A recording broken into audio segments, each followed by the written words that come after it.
Listen up, real estate investors, entrepreneurs, and agents. You're in the right place, unlocking the secrets to real estate investing and entrepreneurship. Welcome to the Titanium Vault, hosted by RJ Bates III. Here's RJ.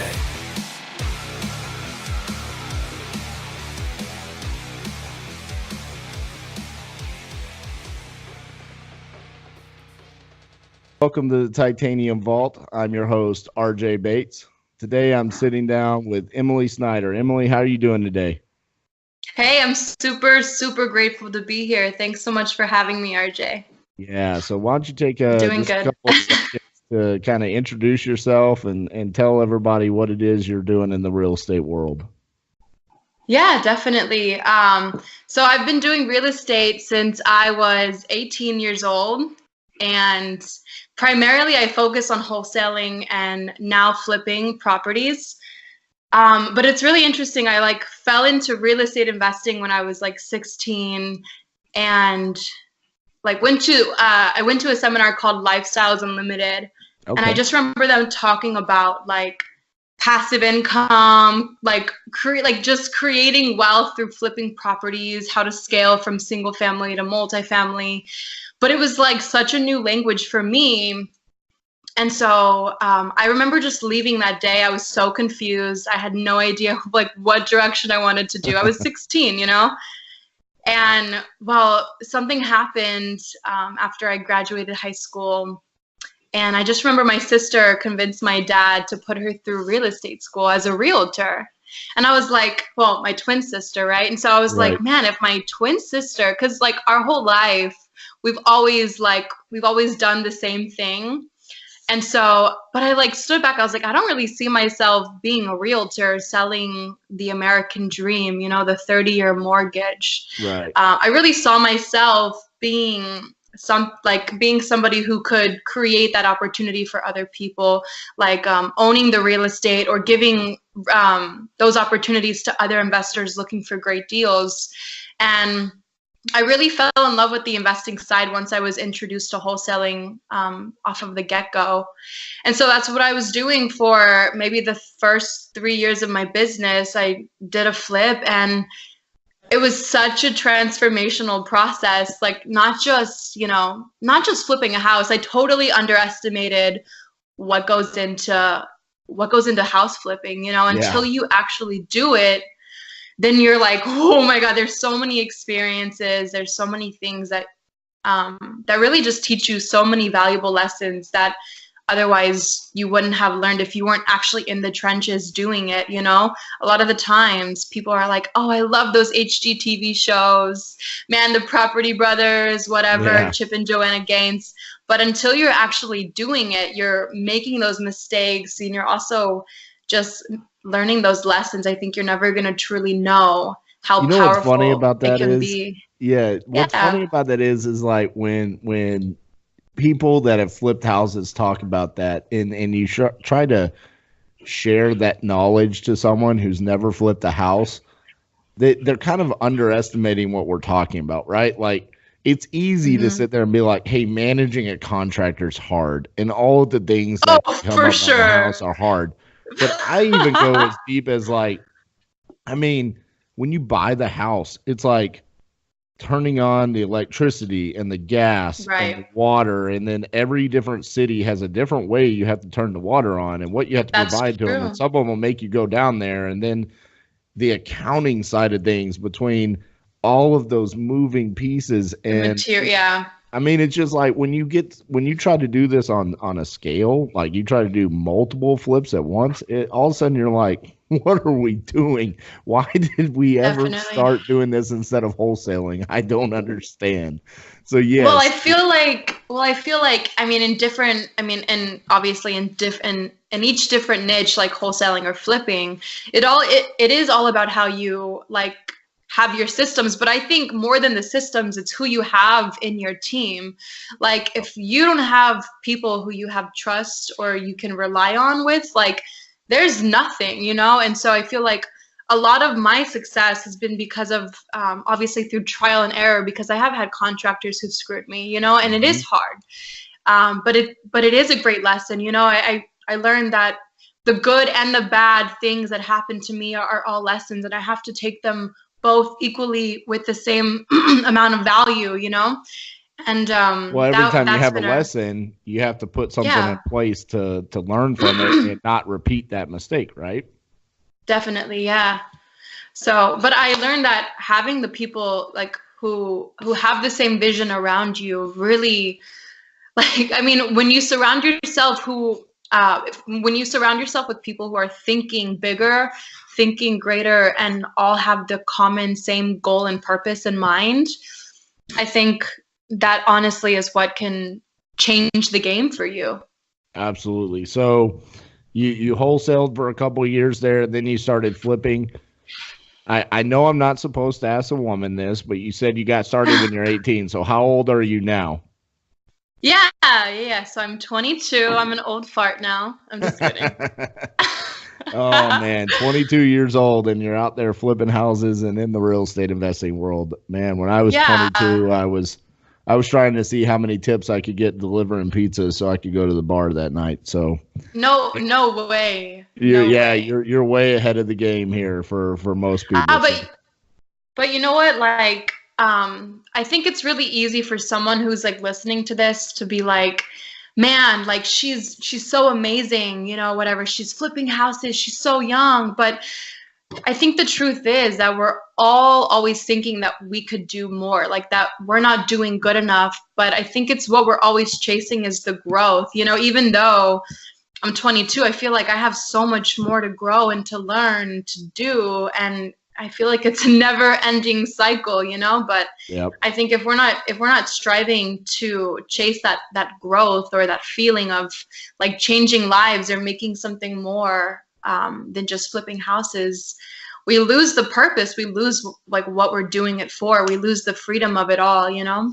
So. You know, it's funny you bring that up because, you know, that feeling of you always have more or need to be better or growth. I think a lot of that comes from today's social media age, right? And I've talked a lot on here about the power of social media and how you can use it to grow your business and things like that. But you can also be so in depth into social media and pay attention to it so much that it can almost have a negative impact on you where you're always seeing somebody doing more than what you're doing. Comparing yourself. You're like, yourself. I have to be doing more. Why am I only flipping 4 houses this month? I should be doing 10. And then when you're at 10, it's I should be doing 100, you know, and it's like you'll kill yourself.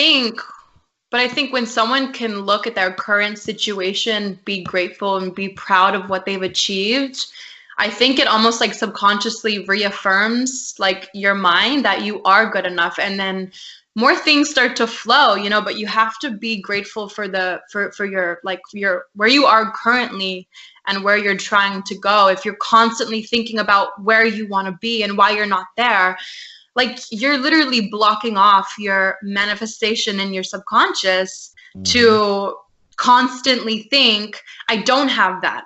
But instead, shifting your mindset to saying, this is where I am. I'm doing amazing. I'm on my way. I already have it, you know, instead of saying that, man, I wish I had it. I don't have that. Changing the way that you look at it and see it. And maybe, you know, you're going to start to see yourself there, you know? Yeah. And the other thing about it is to always remind yourself of 2-3 years ago, you would have given anything to be in the position where you are today. And that's what I always have to remind myself of. Like, I remember there was a point in time where it was just like, if I could just flip one house, if I could figure out how I could do that. Right. And now it's like, it's crazy. We all start from there, you know. We all start from that one thought, man. If I could just do and now this, it's like right? I sell a house and it's not even that big of a thing because I'm mad about 3 or 4 that are going bad, you know. And it's like, dude, I should be like thankful that I'm in this position to even be able to own as much real estate as I do, but to just have the opportunities in front of me. And so it's just.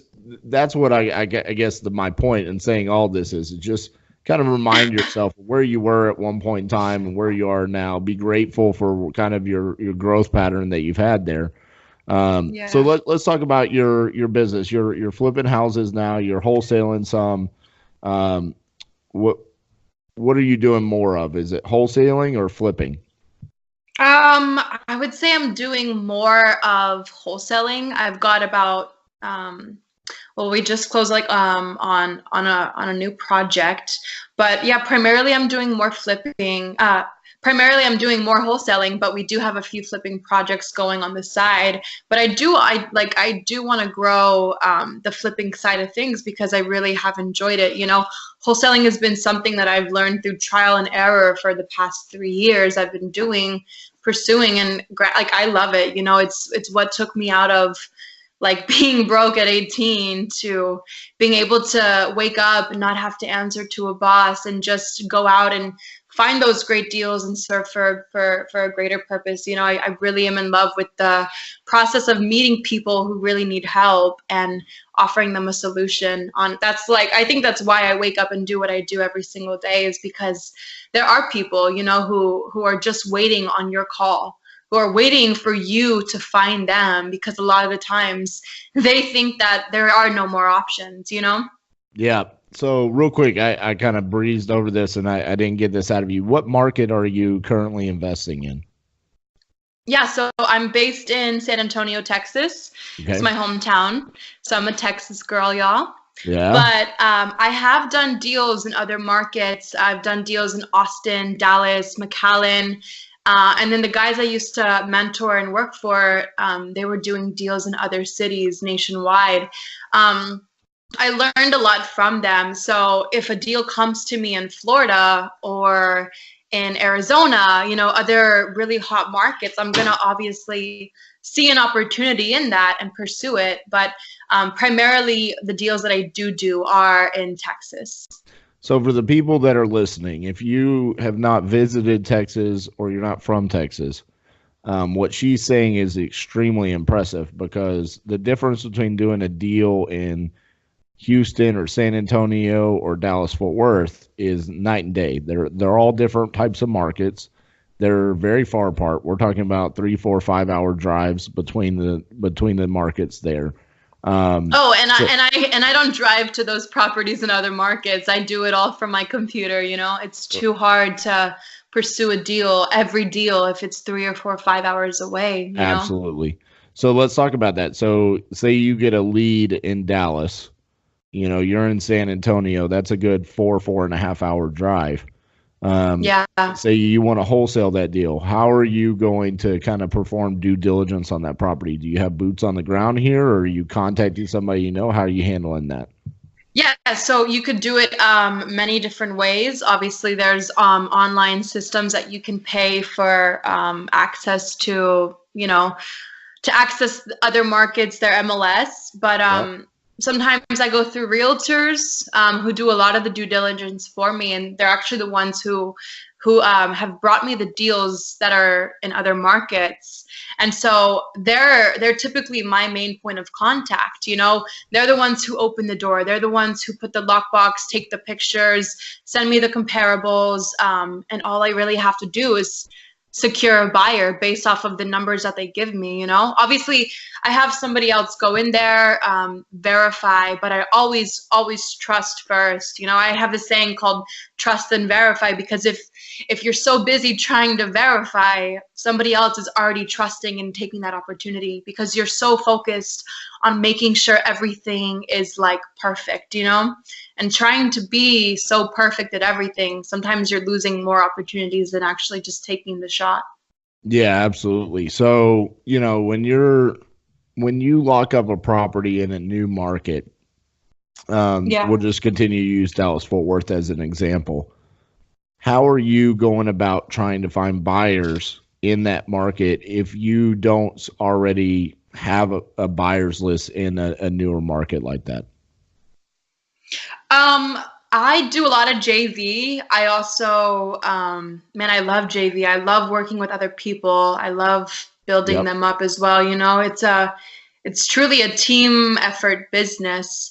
So JV is super huge to me. I love using online platforms to market my deals.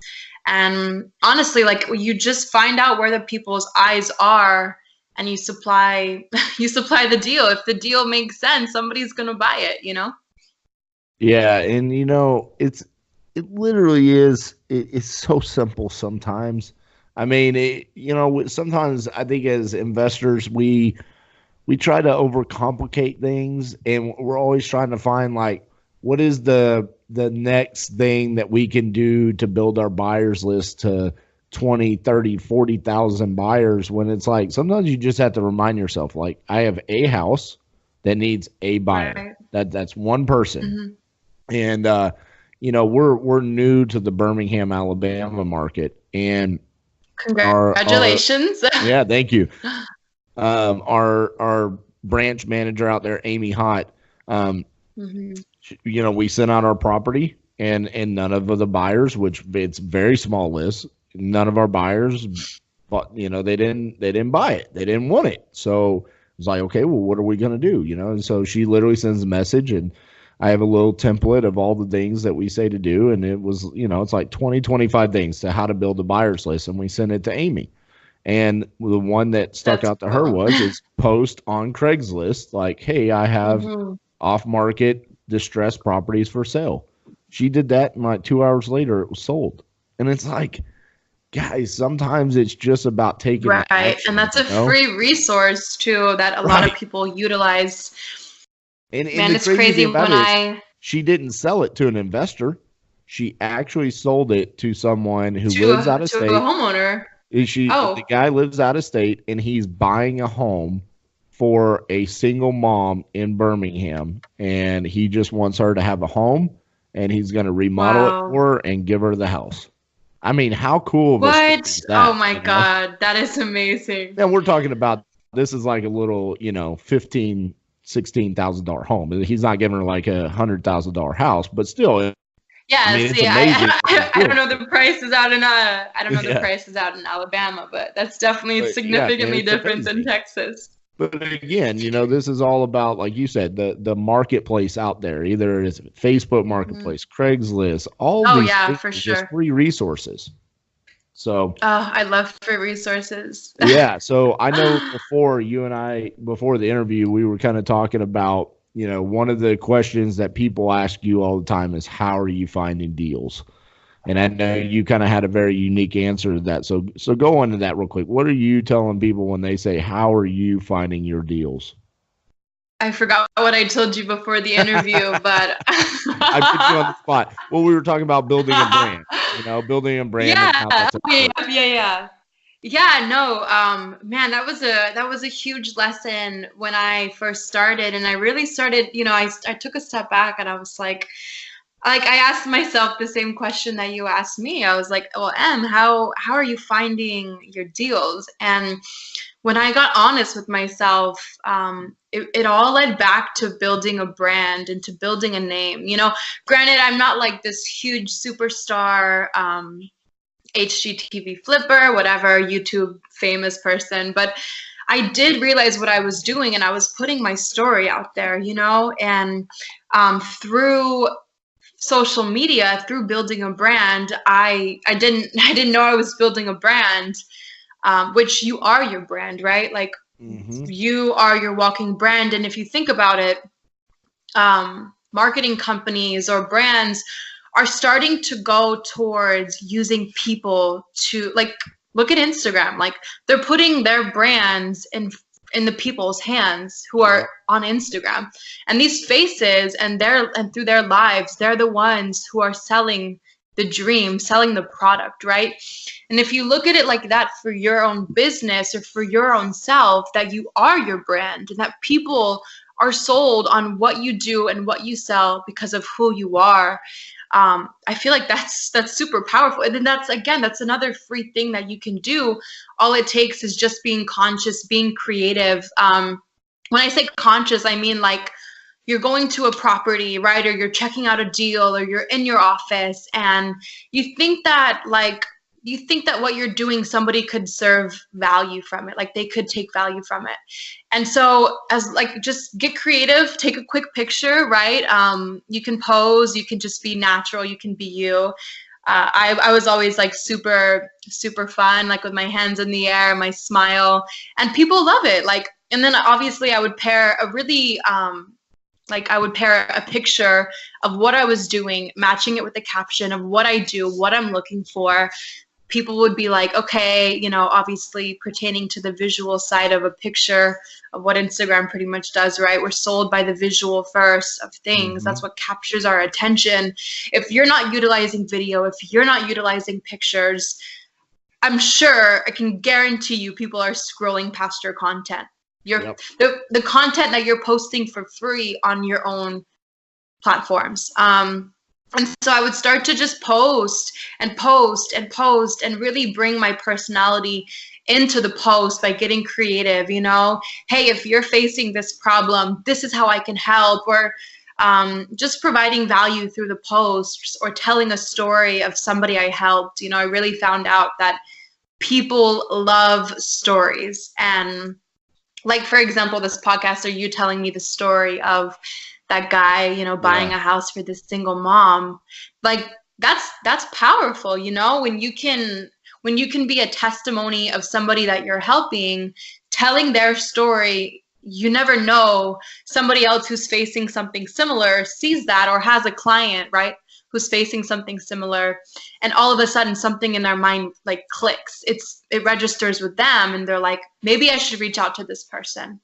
And so, yeah, I mean, just posting content, marketing, building a brand, that was probably the single-hand most powerful thing that I actually started to do for my business. And it compounded, you know, people would constantly interact with my content, and then every time they had a deal that they needed to sell, or a realtor with a client who needed help, I was the first person that they thought of, because I was consistently showing up on their newsfeed. Right. You know, it's crazy while you were telling that, you know, I'm sitting here thinking I have 8 branches right now, like full-fledged branches in different states. Yeah, you're a powerhouse, dude. And all of those like branch managers, partners, whatever you want to call them, have come to me and wanted to partner with Titanium because of social media. Even my best friend from my childhood, Elijah, out in Hawaii. The one in Hawaii, yeah. Yeah, I mean, the reason why he wanted to do it is because he was seeing the post, and he's like, hey man, you know, what are you doing with this? You know, I mean, we were talking about business, but you know, I mean, at that point in time, we didn't think about being partners. We were both running our own business, and it is so important to just tell your story. Like you said, even if it's just the smallest, littlest thing, like, hey, I'm sitting at my computer and analyzing properties.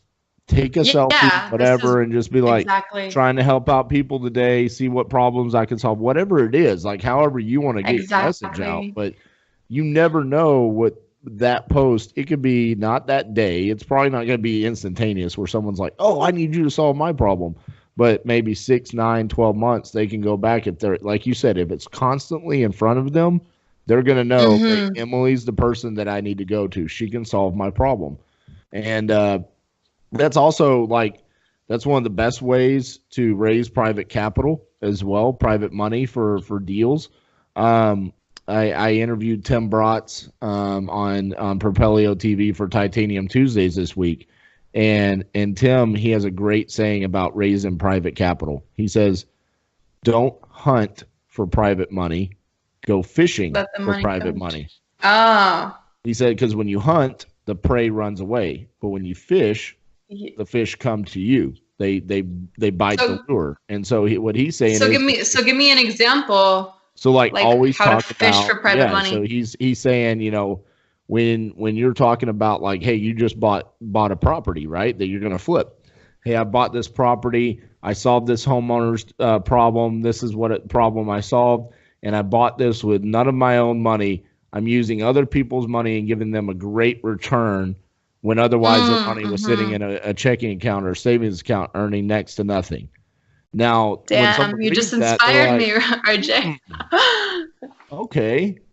Well, I have, you know, $100,000 sitting in the bank, and you know, I'm a doctor, an attorney, whatever. I like Emily. I've been watching her for the past 4 years, seeing what she's doing, and then that's how they send you a message like, "Hey, I'd like to get some more information about how I could be a part of it." That's how. Yeah, and you know what's crazy is doctors and attorneys are the best people to find private money for because they don't know anything about business. They're so driven to the blue collar. I don't know if it's like blue collar, the white collar, the blue collar line of work that they sometimes don't even think about how to get their money to work for them. You know, Absolutely. Real estate's a great avenue for them. You know, I mean, yeah. You know, there's a doctor that we do business with up in Tulsa, and you know what's so funny is he's probably done a couple of hundred deals at this point in time in the past couple of years. He loves going to look at the houses when he has time. That's so like funny. His most exciting thing to do. Like when we get him under contract, he's like, I want to go look at it, and he wants to take the pictures and stuff. Because it's like that's so funny. It's like a relaxing thing for him, you know. I mean, he's a doctor, you know. He's out there trying to save people's lives and make them healthy again. And so when we talk about real estate, where for us it's like, no, I don't want to go to the house. I don't want to take pictures. Somebody else can go do that. I have more important things to focus on. For him, that's like an ideal situation. And for most of the time, the doctors they don't want to be a part of it at all. They just want to give you their money and get their return. You know, they're. You know what's crazy is I have a private investor, and every Friday he wants an update, you know, of the projects that he's invested in. Yep. He's like, I want to see pictures. I want to know where we are, and I think it's super cool. Right? Well, you know, there's obviously more angel investors, but then there's also investors who want to be a little bit more involved and interactive and. Yeah, it's super cool, you know. Yeah, I mean, building that relationship with your private money lenders is just as important as building rapport with motivated sellers. You know, I mean, they're all going to have different personalities.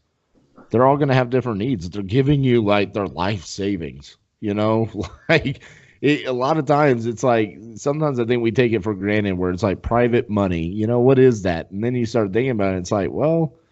This guy's over here, you know, sometimes it's not all of their money. I mean, there are some guys that I have that when they give me $40,000-$50,000, like that is a huge chunk of their money, their life savings that they have saved up that they're giving us. We have to be good stewards of their money. So if they want us to update them every Friday, right? By God, you got to respect that and update them every Friday, you know? So it's very important to handle that situation. So, anyways, moving on back to Emily.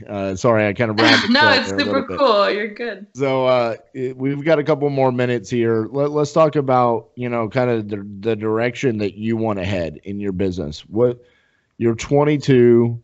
Are you looking to scale up and build a team and kind of do more volume, or are you kind of enjoying where you are right now, or what are your goals moving forward? Oh, no, for sure. I want to do more volume. I want to be minimum at 6 figures a month, like making $100,000 a month. Obviously working with my team. I do have I do have a few people on my team who find deals. We work together. I mentor them.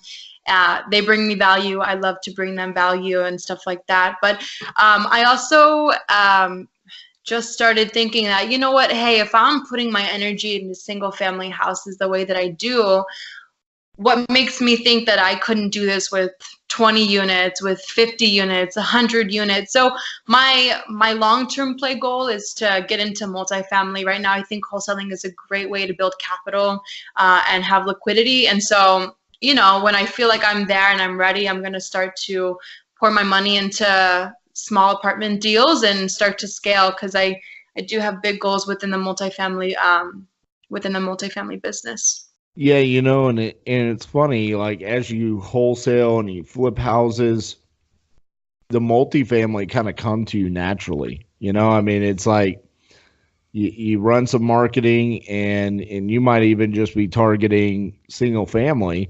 And you'll talk to a landlord who's like, yeah, I don't want to sell that property, but I do have a 12 unit over here that I would like to sell.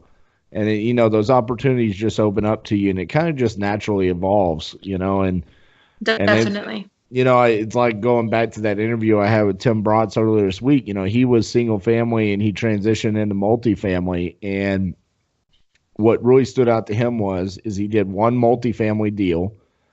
And he did all of these other single family deals. And when he analyzed for the year what his best ROI was for the year, it was multifamily. And so he just literally made the decision on, why am I doing single family at all? Let me just go strictly to multifamily. I've heard that so many times, and it's just a reaffirmation of like your energy, the ROI on your energy, just on everything. You know, you can do so much more with multifamily. You can be a long-term partner, you know, with passive investing, with passive income, or you can assign the property, or you can take it down yourself. You know, there's so many plays. So I'm excited to learn more about that stuff and pursue it. And in the meantime, just become, you know, consistent, or continue to become a master at my craft. Well, yeah. And the other thing is like, you know, say you go flip a single family home in majority of like the normal average price markets, you're going to make somewhere between $30,000 to $40,000 on a flip. That's not a whole lot of money when you try to divide that up between multiple people, right? It starts becoming like, why did we do the deal? But in multifamily, there's so much money there that it's actually beneficial to bring other people in. So you're becoming really good at your niche, right? Yeah. What is your niche in multifamily? Is it raising private capital? Is it finding the deals? Is it rehabbing the properties? Is it property management? What are you really good at? And you can really create a team of partners that way, surrounding on what is your niche for the multifamily space, and just be really good at that. And that's how you can get you can become partners on multiple deals. So yeah, I'm right there with you. I mean, multifamily is a great transition, especially for someone as young as you. I mean, you have so much time to really like not try to rush into any deals. You can wait on the perfect deal to come your way. And, you know, you're in a great market being in the state of Texas to find those kind of deals. So that's awesome. Yeah, for sure. So I know love being able to pick the good deals. Yeah. So I know you talked about your sister a little bit. So I know she's probably going to listen to the interview. So give her a little bit of some, you know, your twin sister. She's not necessarily a partner in your business, but y'all do business together because she's a retail real estate agent there. Talk about how that kind of relationship works and how y'all can kind of work together without being in each other's business. Well, you know, I did think about getting my real estate license, you know, and I had to humble myself. I had to take a step back, even though, you know, you can do everything yourself. I really was like, you know what, I see value in my sister. I love what I do. I have no intention of becoming a real estate agent. And so even though my twin sister was one, that still crossed my mind. But I humbled myself, and that was like really what solidified our partnership or our relationship in business, right? So I let her do what she was good at, and I stuck to what I was good at. And when we work together, she'll bring me deals. We'll go 50-50, because a lot of, you know, I would say a lot of realtors, when they're in the market finding listings or talking to buyers, they're letting a lot of properties go through the cracks because it doesn't look like it's the perfect ideal first time home, right? So any of those deals, she'll bring them to me, people who are looking for cash offers. Man, the first deal we ever did together, she brought the deal to me. We went inside the house, and what's crazy was the house was directly across the street from my first deal I had ever done. So I knew the area. Like, I was super pumped about it, you know? And we walked in, and it was a husband and a wife, and they're like, we want I think it was 110,000 for the house. And so I don't know. I think we had the house across the street, the one that I did. I think we sold it for like 128 or like 130. I forgot. And so we walked inside the house. We made sure we were the first ones to meet them, to see the property. They had cars, like investors lined up outside the house. And we walked in there, and they literally fell in love with us. And what's crazy was the wife was a twin. And she was like, oh my God, like, this is crazy. It was just so random because of us being twins. She was a twin. It literally just it just built this connection, instantly. And so it was really cute because she was like, you guys are like my adopted daughters. And we left the house. I don't remember if we had the contract already signed. Oh, we left the house and they're like, we're for sure selling the deal to you guys for 110. And we got the deal. And the first deal that we had ever done together, we made $12,000 on. That's which cool. was so cool, because when my sister brought me the deal, she's like, hey, I'm going to send this to one of my investors. And I was like, huh? And I was like, wait a second, before you send it to them, you make $3,000 or however much you're going to make. Let me check it out, And so because we were able to work together, she made $6,000 and I also got paid too. So it was a win-win deal. It was awesome. We could have made more, but it was definitely a really cool experience to do that with my sister, to see her win, to see me win. I thought it was a really empowering moment, Well, I love working with other people. I kind of use the analogy of I don't want to get to the finish line and be standing there by myself. It's not going to be fun to celebrate by myself. I love closing deals with other people, high-fiving, jumping up and down. It's just one of the joys of being an entrepreneur and being able to open up opportunities to other people. So that's really cool that you get to do that with your twin sister. I kind of wanted to just throw that in there, so at least then you could tell her you told y'all's story about your first deal. No, she's gonna love hearing this. She always listens to my podcast. I listen to hers, and that's cool. I think it's cool. We get to celebrate each other and be each other's biggest cheerleaders. So awesome. Well, Emily, thank you so much for taking the time to sit down with us. For everyone that was listening, and you talked about Instagram a lot, so I'm assuming that's your preferred social media outlet, but where can people follow you? Yeah, so I love Instagram. I love Facebook. You guys can follow me on Instagram at Snider Twins, SNIDER Twins. And then you guys can find me on Facebook as Emily Snider. And I'll just continue to post and share my journey through there and tell other people's stories along the way. Awesome. Well, thank you so much for sitting down with us. And guys, that's our episode for this week. Emily, thank you so much. Hey, RJ, thanks a bunch. Talk to you guys soon. Have a great day. Bye-bye.